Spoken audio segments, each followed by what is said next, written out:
In the Global One Traffic Center, I'm Susie Patrick. Thank you, Susie. And Dr. Debbie Chen joins us now. Thank you so much for being with us. Thank you. And we are going to be talking about mindfulness today and how we can be more mindful and more living in the moment. And why is that good for us? Mindfulness is really important. It's a big part of healing the body is to understand mindfulness. What mindfulness truly is it's about being in the moment now and being aware of our breath and our emotions and how we're feeling. So true presence right now. And it's about moment to moment being aware without judgment. So a lot of us judge ourselves, oh, I'm thinking this or I'm doing that wrong. And so we get ourselves in a spiral. In mind-body medicine, what we've discovered is that a lot of our chronic illnesses are directly related to underlying stresses that are in the body. So when those stresses stay in the body, we create illnesses like chronic pain, stomach ulcers, and lots more. So these chronic illnesses have an emotional root. And that's the issue. So with mindfulness, we can find that root and then heal that way. So how can we be more mindful? That's a great question. That's the million-dollar question, right? It's a million-dollar question. So I'll go through 5 tips. The first one I tell people is simply to breathe. So take It sounds funny, doesn't it? But I think, especially when you're stressed, you tend to hold your breath a little bit, and that makes you more anxious, right? Yeah, it really is true. The first thing I tell people is to breathe. Just spend 5 minutes a day. Go into a room, close the door, close your eyes, and just meditate. Nothing too fancy. You'll notice that the mind wants to rush forward and rush backwards. That's quite normal. I often jokingly call the mind like a roommate that doesn't pay rent. She just shows up and she talks and talks and talks. So annoying. I know. She's like background chatter. And she often rushes into the future, rushes into the past, and tells me play by play what's happening. When you sit down to breathe just for 5 minutes, what you're actually doing is you're giving yourself a break and you're noticing that thoughts. And then you bring your awareness to your breath and that brings you into the now. Okay, what else can we do? Okay. Really look at our multitasking life. A lot of us multitask like crazy. We think that by doing 4 things at once, we'll get more done. When in reality, what happens when we're trying to multitask, we actually get less done. What we find as we get older is that we can't actually multitask.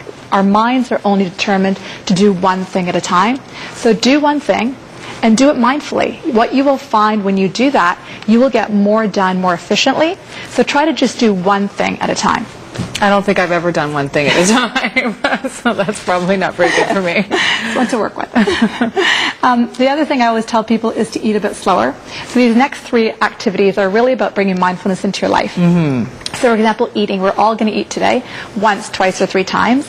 When you eat, see if you can slow down when you eat. See if you can pay more attention to your food. Try to avoid the TV or the computer screen when you're eating, and that really just brings your attention to the now. Pay attention to how the food tastes, how it smells.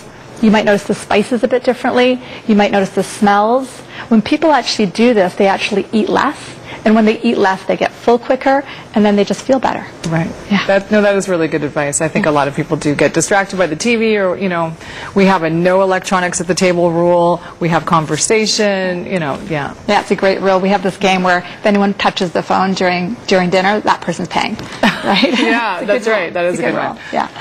Another tool that I often tell people when it comes to mindfulness is, pay attention to what you're doing that you don't like. For example, today's Sunday. It's chores day for a lot of people. Today's a day to get out and vacuum the house, go shopping. And today's a good day when we find ourselves getting into, I don't want to do this mode. When you pick up your vacuum today or you pick up your broom, imagine it's the first time you're picking it up. And really pay attention to what you're doing. What that does is it slows your mind down, and you'll get your activity done with less chatter in your mind, and you'll actually get it done that much easier and that much faster. So mindfulness can be actually something you do all day, not just once a day when you're meditating. Right. Yeah. Vacuuming can be fun. In the moment, right? In the moment. Sure, why not? If I get 5 minutes to myself of quiet time, even if it's vacuuming, I'm happy. Exactly. Yeah. That distraction from everything in life, just take it in. It's amazing. And the last tip I wrote down was really about conversations. Everybody has at least 1 or 2 conversations a day. Right now we're talking. And what happens in conversations, what most people do, is they listen to the conversation, but they're not really listening. They're thinking 3 steps ahead. They're thinking what they're going to say. They're criticizing, judging what somebody's saying to them. So I encourage people to truly listen and be present. And try to just notice what the mind wants to do. Go ahead, go backwards, and just be present. And you're going to hear more. Your lover or your friend is going to feel like they were heard more. And it just slows things down. I like it. It is very good advice. I like that one. Thank you. Yeah. Okay, well, we have a few questions. So Marty has written a question to you, and it's, I hurt my back in an accident a few years ago. I'm now struggling with an addiction to painkillers. How can I use mind-body medicine to overcome my addiction? Well, that's a very big question. It's a big question. It's really common nowadays. There's a lot of people out there addicted to narcotics because of a situation like what you went through, Marty. So the first thing I would tell you is that the chronic pain that's in your body, in mind-body medicine, we believe has a source in it that is an emotion that doesn't feel good. Likely, if you look back, there's some anger, some sadness, some fear, some resentment. With mind-body medicine, you can become aware of that emotion. Then with some coaching, which is what I do, we can teach you how to get out of that emotion and feel better. With regular practice, what happens is that illness or that pain actually shifts out of the body. So it's understand the emotion. So get mindful, learn how you feel, and go from there. Yeah. Well, thank you, Marty, for your question. And I'm sorry we're out of time, so if you have any more questions for Dr. Chandna, you can check out her website, drdivy.com, and she's also on Twitter and on Facebook. Thank you so much for being here. I feel calmer somehow. Thank you. And let's go to Sonia now, who's got her photos of Kitimat. Sam Kitimat lies between